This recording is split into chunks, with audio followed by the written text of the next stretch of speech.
अभय जी, विश्वास का इतना बड़ा संकट क्यों है दोनों पक्षों में?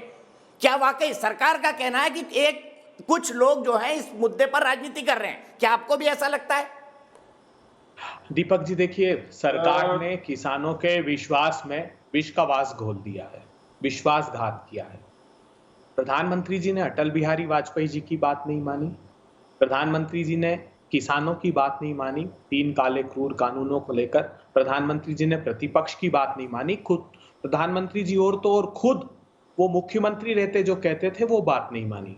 अटल जी ने एपीएमसी एक्ट का मॉडल एक्ट दिया 2003 में और ये अपेक्षा की कि एग्रीकल्चर स्टेट सब्जेक्ट है, इसलिए हम उस राज्यों को प्रेरित करें और ये कानून बनाएं। शरद पवार साहब ने इस दौरान 3 चिट्ठियां लिखी और ये मोदी जी स्वीकारते हैं पार्लियामेंट में। 2019 दिसंबर में दिया हुआ जवाब है। ये कानून के हूबहू सारे provision, establishment of private market, contract farming, provision of e trading, single point levy market, unified single trading license, सारे इंप्लीमेंटेड हैं। इंप्लीमेंटेड क्या और क्या नहीं है जो इन्होंने जोड़ दिया, वो है ये एसेंशियल कमोडिटी एक्ट का सेक्शन 3 में 1A जो ऐड कर दिया, वो नहीं है, जिसमें फूड प्रोसेसर और वैल्यू चेन पार्टिसिपेंट को असीमित मात्रा में संग्रहण की अनुमति दे दी। आपने दे दी प्रधानमंत्री जी, तो फिर ये कर दीजिए कि जो किसान कह रहे हैं कि हमको एमएसपी का एक कानून बना दीजिए। कानून बनाने की बात क्यों कह रहे हैं? मोटा अनाज इस बार उत्पादित हुआ है 490 लाख टन, खरीदा कितना सरकार ने? सिर्फ 11 लाख टन। धान और गेहूं खरीदा जाता है, बाकी 6 से 7% से ज्यादा फसल का प्रोक्योरमेंट नहीं करती सरकार। किसान बाजार के भरोसे रहता है। अब बात आई कि क्यों क्रेडेंशियल्स मोदी सरकार के इस तरीके के हैं कि किसान विश्वास नहीं कर रहे हैं। मैं सिर्फ 10 सेकंड में इस पर प्रकाश डालता हूं। प्रधानमंत्री जी जैसे ही आए, सत्ता पर बैठे, उन्होंने 3 अध्यादेश लेकर आए। भूमि के उचित मुआवजे का कानून जो सबने पास किया था, उस पर एक के बाद एक 3 अध्यादेश लाए। किसानों का विश्वास उठा।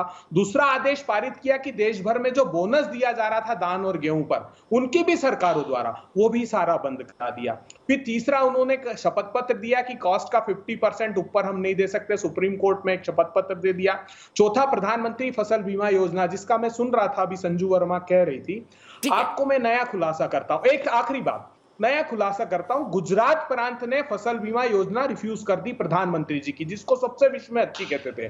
उन्होंने कहा कि 26,000 करोड़ रुपए का मुनाफा निजी कंपनियों को हुआ है और इतनी ऊंची प्रीमियम गई है कि गुजरात प्रांत वहन नहीं कर सकता। बिहार ने पहले से बंद कर रखी, तेलंगाना और हैदराबाद ने भी मना कर दिया।